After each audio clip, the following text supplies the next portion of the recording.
Dallas থেকে new ইয়র্কে নামার পরপরই আমি প্রথমে চলে যাই আমার চাচাতো ভাই বাবুল ভাইয়ের বাড়িতে, কিন্তু ওখানে মন টেকে না। পরের দিন সকালবেলা আমাকে নিতে আসে লুৎফুররা। তারা বলে আপনি আমাদের সাথে থাকবেন। আমি চলে যাই লুৎফুরদের বাড়িতে। সেখানে লুৎফুর আছে, লুৎফুরের ছোট ভাই আছে, তার স্ত্রী আছেন। এরপর আমাদের গ্রামের আরও বেশ কিছু লোকজন ওখানে থাকেন। একটা বিল্ডিংয়েই কয়েকটা রুমে তারা থাকেন এবং সেখানে আছে মালেক ইমতিয়াজ। মালেক ইমতিয়াজ আমাকে বলে আপনার সাথে দেখা করতে দুজন সাংবাদিক আজকে আসবেন, তারা আপনার লন্ডনে কইনা নাটক নিয়ে কথা বলবেন। নাটকে আপনার যে বিভিন্ন চরিত্রগুলো, সেখানে দেখা গেছে যে মাস্টার চরিত্রে যিনি অভিনয় করেছেন বা করেছেন তৌকির আহমেদ, এই মাস্টার চরিত্র ছাড়া আপনার নাটকের প্রত্যেকটা চরিত্র, অন্য যেমন জরিনাও আছে একটা বিশেষ চরিত্র, এটা সহ কোনো চরিত্রটাই এমনভাবে ফুটে উঠেছে যে, এবং এখানে আরেকটা চরিত্র যেমন রঞ্জু, এই চরিত্রটাকে অনেকে মনে করেন একটু বাড়াবাড়ি করা হয়েছে।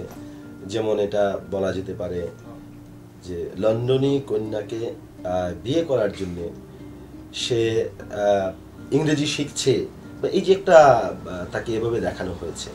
সব কিছু মিলিয়ে অনেকে মনে করেন যে এই পুরো ব্যাপারটাকে নিয়ে একটা বিশেষ অঞ্চলকে আপনার পুরো নাটকে আপনি এদেরকে একটা ভিলেন চরিত্রে দাঁড় করিয়ে দিয়েছেন। এটা যদি মনে হয়ে থাকে যে পুরো অঞ্চলের বাকি সব চরিত্রকে ভিলেন চরিত্রে দাঁড় করানো হয়েছে, দর্শকরা যদি তা মনে করে থাকেন, তাহলে তো আমার কিছু করার নাই। আমি আসলে গল্পটা লেখার চেষ্টা করেছি মেয়েটার পার্সপেক্টিভ থেকে। এখানে ওই মেয়েটা অ্যাসোসিয়েটেড হচ্ছে যেসব লোকের প্রতি, তারা তার সাথে তখন যেরকম আচরণ করছে, নাটকের সেই চরিত্রগুলোই এসছে। কিন্তু তার মানে না তো এটা কখনোই বোঝা যায় যে ওই অঞ্চলের সামগ্রিকভাবে সবগুলো মানুষের চরিত্র এইরকম। সিলেটের সব পরিবারে, সব লন্ডনী পরিবারে তো এরকম ঘটনা ঘটে না, নিশ্চয়ই না। সব শিক্ষিত পরিবারে এ ধরনের ঘটনা ঘটে না। যাদের মধ্যে একটু শিক্ষা দীক্ষার অভাব আছে, তাদের মধ্যে এই কাজগুলো বেশি হয়ে থাকে। সেক্ষেত্রে আমি যদি একটা সুশিক্ষিত সমাজ দেখাই, সুশিক্ষিত সমাজে এ ধরনের সমস্যাটা আমি তৈরি করতে পারি না। আমার সমাজটাকে দেখাতে হবে যে ওদের একটু পশ্চাৎপদতা ছিল, সেই পশ্চাৎপদতা থেকেই তারা এ ধরনের একটা সমস্যা তৈরি করেছে। এটা থেকে আমরা কিভাবে উত্তরণ করতে পারি? যারা এমনিতে শিক্ষা দীক্ষা এগিয়ে আছে, তাদের লন্ডনী পরিবারে তো এরকম ঘটনা ঘটছে না। সুতরাং আমি একটা শিক্ষিত পরিবারের গল্প তো এখানে বলতে পারি না। যদি এরকম সমপর্যায়ে আনা হতো, তাহলে হয়তো একটা ব্যালেন্স রক্ষা করা হতো। অনেক সময় নাটকে বা বিভিন্ন বিষয় নিয়ে যখন লেখা হয়, তখন অনেক সময় একটু ব্যালেন্স করার চেষ্টা করা হয়। বিশেষ করে যেটা যে নাটকে আপনি যে একটা সমস্যার কথা তুলে ধরলেন, সেখানে সমাধানও কিন্তু আসে। সেরকম কিছু আমরা আপনার নাটকে আসলে দেখিনি। এ ব্যাপারে আপনি মানে কি বলবেন, যে আপনি কি শুধু সমস্যাটাই তুলে ধরেছেন? যদি এই রিয়েলাইজেশনটা মানুষের মনের মধ্যে আসে যে আমি প্রথমে একজন নারীকে বিয়ে করব, তারপরে তার সত্তাতে কি আছে, সে কোন দেশের নাগরিক, সে কি গ্রিন কার্ড হোল্ডার নাকি সে ব্রিটিশ ইমিগ্রেন্ট বা ব্রিটিশ সিটিজেন, এই পরিচয়টা তার অনেক অনেক পরে আসবে। 2 নাম্বার, 3 নাম্বার, 4 নাম্বার কোয়েশ্চেনের আনসার হবে। প্রথমে সে একজন মানুষকে বিয়ে করবে, তাকে ভালোবাসবে, তাকে দিয়ে তার পরবর্তী প্রজন্মের জন্ম হবে। এই জিনিসটা যেন, এই বোধটা যেন মানুষের মধ্যে জন্মায়, আমি মূলত এইটার জন্য নাটক লিখেছি। আমি তো ধরেন সামাজিক সংস্কার করার জন্য বা একটা অধ্যাদেশ তৈরি করানোর জন্য, একটা আইন করানোর জন্য তো নাটকটা লিখি নাই। আমি মানুষের মনের মধ্যে কতগুলো বোধের জন্য জন্ম হয়, এটার একটা চেষ্টা করেছি। আমি যেটা বোধ করেছি সেটা আমি আরো 10 জনের সাথে শেয়ার করানোর জন্য এটা করেছি। ধরেন এই ছেলে বা মেয়ে যদি, এই ছেলে যদি আমেরিকাতে বা ইংল্যান্ডে ফেরত আসে, সে যদি ডাক্তার বা ইঞ্জিনিয়ার প্রফেশনাল হয়, তাহলে এই দেশে তার প্রতিষ্ঠা পেতে বা তার স্ট্যাটাস পেতে অনেক সুবিধা হয়। এটা তো চাইতেই পারে, কিন্তু সেই চাওয়ার সাথে নিজের মেয়ের যোগ্যতাটাকেও যাচাই করে করলে ভালো হয়। যে মেয়ের জন্য ডাক্তার বা ইঞ্জিনিয়ার পাত্র চাওয়া হচ্ছে, ওর সাথে তার মনের বা ইন্টেলেকচুয়াল স্কিলের মিল হবে কি হবে না। তবে বিয়ে স্বামী স্ত্রীর একসাথে বসবাসের বিষয়, তো এখানে ধরেন মানসিকভাবে যদি অনেক বেশি দূরত্ব থাকে দুইজনের মধ্যে, তাহলে এই দূরত্বটা দিনে দিনে জেনারেশনের পরে জেনারেশন বাড়তে বাড়তে থাকে এবং এই ধরনের সংসার কম টেকে। সুতরাং সেভাবেই চিন্তা করা উচিত আমার মনে হয় আর কি। তো আপনি কি এখানে যে ঘুরলেন, বিভিন্ন শহর আপনি ঘুরেছেন, দেখেছেন, এখানে কি এদেরকে নিয়ে, এখানে কর্মী যারা, নাট্যকর্মী যারা আছেন বা এখানে যে কিছু সমস্যা আছে, এদেরকে নিয়ে কি কোনো কিছু করার কোনো চিন্তা ভাবনা বা এদের সম্পর্কে, এখানে নাট্যকর্ম সম্পর্কে আপনার কি কথা থাকতে পারে? বা এখানে যে আমার ঠিক এখনই বলতে পারছি না আপনাকে যে কি হবে, বাট একটু মাথার মধ্যে খেলছে কিছু জিনিস। আর এমনিতে ধরেন আমি একটা ছোট প্রামাণ্যচিত্রের শুটিং করে যাচ্ছি, আমি জানি না এটা কি পর্যায়ে কি দাঁড়াবে। এটা হয়তো দেশের কোনো প্রাইভেট চ্যানেলে হয়তো আমি এটা প্রচারের জন্য দিতে পারি। আমি যা দেখে যাচ্ছি সেটার একটা ধারণ করছে এটা টেলিগ্রামের মাধ্যমে। প্রশ্নের জবাব পর্ব শেষ হলে আমি তাদেরকে উল্টো নানা রকমের প্রশ্ন করি, তাদের কাছ থেকে শুনি তাদের জীবনের কথা। আমি এসছি 96-এ, এসে তো 2-3 বছর এমনিতেই চলে যায়, একটু বুঝে শুনে উঠতেই। তো ইদানিং একটু সাংস্কৃতিক অঙ্গনে আমি এখানে একটু কাজ করার চেষ্টা করছি আর কি।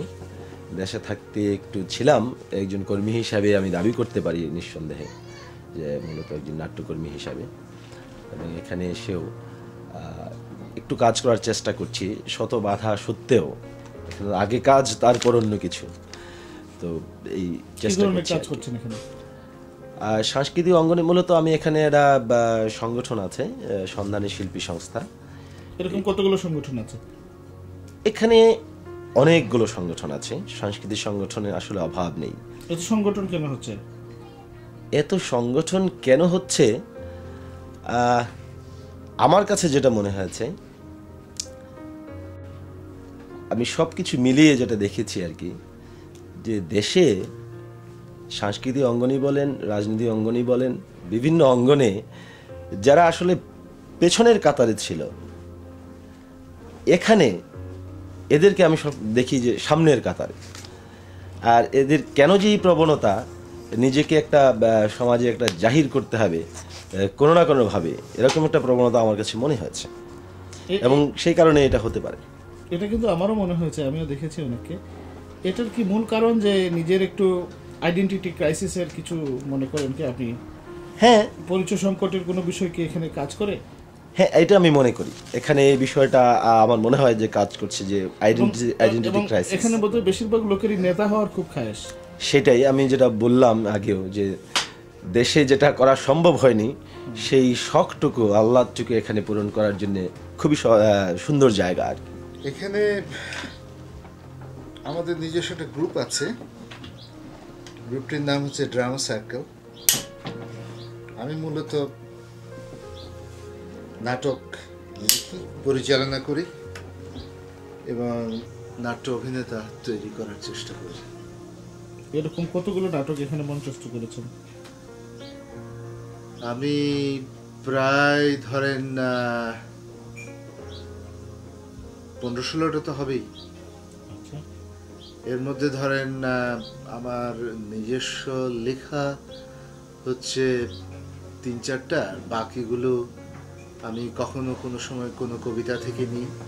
মূলত আমার নাটকে একটি জিনিস ঘুরে ফিরে আসে, সেটি হচ্ছে আমি একজন বাঙালি হিসেবে আমার কাছে মুক্তিযুদ্ধ, 21শে ফেব্রুয়ারি ইত্যাদি আমার নাটকে ঘুরে ফিরে আসবে এবং আমি এদের কথা বলবো। যেহেতু আমি ঢাকায় প্রথম আমরা নাটক শুরু করেছি 72-এ, এবং আমি 72 না বলে আরেকটু এগিয়ে যাই, যে প্রথম ইন্দিরা মঞ্চে আপনার বোধহয় জানা আছে যে যেটি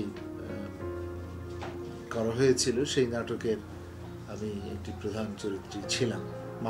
মামুনুর রশিদ যে নাটকটি লিখেছিল এবং মোস্তফা মনোয়ার এই নাটকটি পরিচালনা করেছিল। পরবর্তীকালে মুনির চৌধুরীর কবর দিয়ে আমরা শুরু করি। কবরে মামুনুর রশিদ, আলী জাকের, সুভাষ দত্ত, এনামুল হক, আমি নিজে আমরা অভিনয় করেছি, আবার এটাকেই একটা প্রফেশনাল পর্যায়ে নিয়ে যাওয়ার জন্য আমরা কাজ করি।